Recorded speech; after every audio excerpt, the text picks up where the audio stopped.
The debate ಕಾರ್ಯಕ್ರಮಕ್ಕೆ ಎಲ್ಲರಿಗೂ ಸ್ವಾಗತ.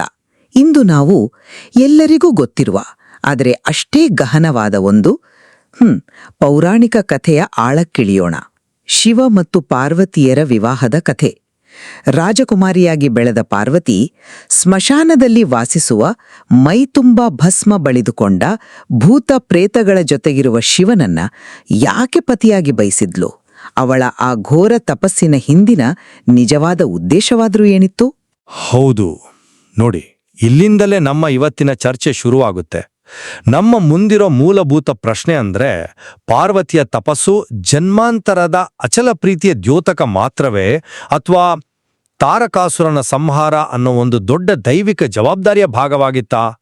ಹಾಗೆಯೇ ಶಿವ ಅವಳನ್ನ ಪರೀಕ್ಷೆ ಮಾಡಿದ್ದು ಅವಳ ಪ್ರೀತಿಯ ಆಳ ನೋಡ್ಲಿಕ್ಕ, ಅಥವಾ ತನ್ನ ಜೊತೆ ಶಕ್ತಿಯಾಗಿ ನಿಲ್ಲುವ ಅರ್ಹತೆ ಅವಳಿಗಿದೆಯಾ ಅಂತ ಖಚಿತಪಡಿಸ್ಕೊಳ್ಳಿಕ್ಕ?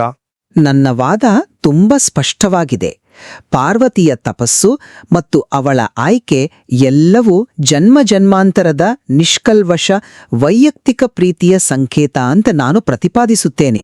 ಆದ್ರೆ ನಾನ್ ಹೇಳೋದೇನಂದ್ರೆ, ಪಾರ್ವತಿಯ ಈ ಎಲ್ಲಾ ಕಾರ್ಯಗಳ ಹಿಂದೆ ಪ್ರೀತಿಗಿಂತ ಮಿಗಿಲಾದ ಒಂದು ದೊಡ್ಡ ಕರ್ತವ್ಯ ಇತ್ತು. ಅದುವೇ ಲೋಕ ಕಲ್ಯಾಣಕ್ಕಾಗಿ, ದೇವತೆಗಳ ಕಾರ್ಯಸಿದ್ಧಿಗಾಗಿ ನಡೆದ ಒಂದು ಮಹಾಯಜ್ಞದ ಭಾಗವಾಗಿತ್ತು ಅನ್ನೋದು ನನ್ನ ವಾದ. ಸರಿ, ಹಾಗಾದರೆ ನನ್ನ ವಾದವನ್ನು ಸ್ವಲ್ಪ ವಿವರಿಸ್ತೀನಿ. ನಾವು ಪಾರ್ವತಿಯನ್ನು ನೋಡುವಾಗ ಅವಳನ್ನ ಕೇವಲ ಹಿಮವಂತನ ಮಗಳಾಗಿ ನೋಡಬಾರದು. ಅವಳು ಹಿಂದಿನ ಜನ್ಮದ ಸತೀದೇವಿ. ದಕ್ಷಿಣ ಯಜ್ಞದಲ್ಲಿ ತನ್ನ ಪತಿಗೆ ಆದ ಅವಮಾನ ಸಹಿಸಲಾಗದೆ ಯೋಗಾಗ್ನಿಗೆ ತನ್ನನ್ನು ಆಹುತಿ ಕೊಟ್ಟವಳು. ಅವಳ ಪ್ರೀತಿ ಆ ದೇಹದ ಜೊತೆ ಸುಟ್ಟು ಹೋಗ್ಲಿಲ್ಲ, ಅದು ಜನ್ಮಾಂತರ ದಾಟಿ ಬಂದಿತ್ತು. ಹಾಗಾಗಿ ಪಾರ್ವತಿಯಾಗಿ ಹುಟ್ಟಿದಾಗ ಅವಳ ಆತ್ಮ ಸಹಜವಾಗಿಯೇ ಶಿವನ ಕಡೆಗೆ ಸೆಳೆಯಲ್ಪಟ್ಟಿತ್ತು. ರಾಜವೈಭವ, ಅರಮನೆ ಸುಖ ಎಲ್ಲವನ್ನೂ ಬಿಟ್ಟು ಅವಳು ಯಾಕೆ ತಪಸ್ಸಿಗೆ ಕೂತ್ಲು?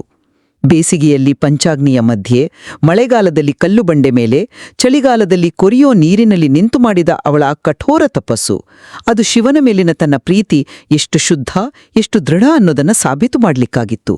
ಅದು ಅವಳ ವೈಯಕ್ತಿಕ ಸಂಕಲ್ಪ. ಒಂದು ನಿಮಿಷ, ನೀವು ಹೇಳ್ತಿರೋ ಪ್ರೀತಿಯ ಅಂಶವನ್ನು ನಾನು ಅಲ್ಲಗಳೆಯುತ್ತಿಲ್ಲ, ಖಂಡಿತ ಅಲ್ಲ.